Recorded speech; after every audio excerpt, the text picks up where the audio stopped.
तर आज मी पाहिलेला आहे Sitare Zameen Par, written by Divyanandini Sharma and directed by RS Prasanna. Star cast आहे आमिर खान, पुन्हा जेनेलिया देशमुख. सितारे जमीन पर हा चॅम्पियन्स या स्पॅनिश मूवीचा रिमेक आहे आणि ते चॅम्पियन्स मूवी मी पाहिलेलं नाही, तर सितारे जमीन पर हा माझ्यासाठी एकदम नवीन स्टोरी होती. मूवीची अशी काय स्टोरी आहे की बास्केटबॉलचा कोच एका रात्री दारू पिऊन गाडीचा ऍक्सिडेंट करतो, तर त्याला शिक्षा म्हणून मेंटली चॅलेंजिंग लेकरांना आता 3 महिन्यासाठी बास्केटबॉलची ट्रेनिंग द्यायची आहे. मूवीचा रन टाइम आहे 2 hours 35 minutes. त्यातला फर्स्ट हाफ जास्त फास्ट वेस आणि एंटरटेनिंग आहे आणि फर्स्ट हाफ मध्ये खूप म्हणजे कॉमेडी पण आहे.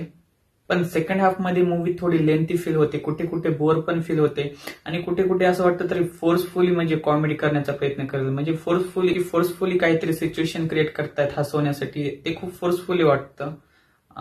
आणि कुठे कुठे खूप डल पण होते मूवी सेकंड हाफ मध्ये. मूवीमध्ये जेनेलिया देशमुख पण आहे, त्यांचा स्क्रीन टाइम जास्त तर नाहीये, पण जेवढा पण स्क्रीन टाइम आहे त्यांनी खूप छान ऍक्टिंग केली आहे. म्हणजे खूप वर्षानंतर त्यांचा बॉलिवूडमध्ये कमबॅक झालाय आणि त्यांचा कमबॅक म्हणजे त्यांची ऍक्टिंग ठीकठाक होती आणि आमिर खान यांची पण ऍक्टिंग खूप छान केलेली आहे त्यांनी.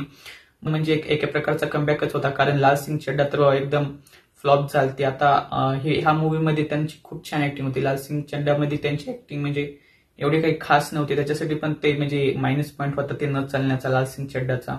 पण या मूवीमध्ये त्यांची खरंच ऍक्टिंग, त्यांनी खूप छान ऍक्टिंग केलेली आहे. इगोस्टिक पर्सन याचा रोल एकदम म्हणजे खूप म्हणजे ठामपणे निभवलेला आहे. खूप म्हणजे सगळ्यात भारी ऍक्टिंग होती त्या मेंटली चॅलेंजिंग लेकरांची. म्हणजे ते रिअल लाईफ मध्ये सुद्धा मेंटली चॅलेंजिंगच होते. म्हणजे मूवीमध्ये कुठल्या प्रकारची त्यांनी ऍक्टिंग नव्हती केली. ते रियालिटी मध्ये मेंटली चॅलेंजिंग होते, पण तेच म्हणजे ते मेंटली चॅलेंजिंग असून सुद्धा असं म्हणजे 2 तास म्हणजे 2 तास आय थिंक 2 तास 35 मिनिटाची काहीतरी मूवी आहे. अशा 2 तास 35 मिनिटात म्हणजे त्यांनी अशा प्रकारची ऍक्टिंग केली आहे, ते खरंच खूप छान होतं.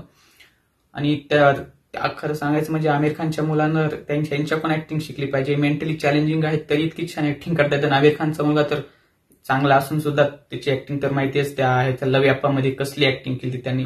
तर खरंच मला त्यांची ऍक्टिंग खूप छान वाटली. म्हणजे जी कॉमेडी पण करत होती, त्यांच्या कॉमेडीला म्हणजे असं भरभरून हसू येत होतं, मनातून हसू येत होतं.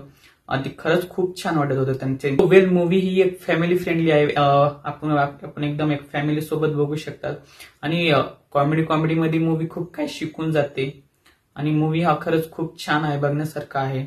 वेल मूवी मला खूप आवडला. तुम्हाला कसा वाटला ते नक्कीच सांगा. तुमची व तुमच्या परिवाराची काळजी घ्या. थँक्यू. Take care. बाय.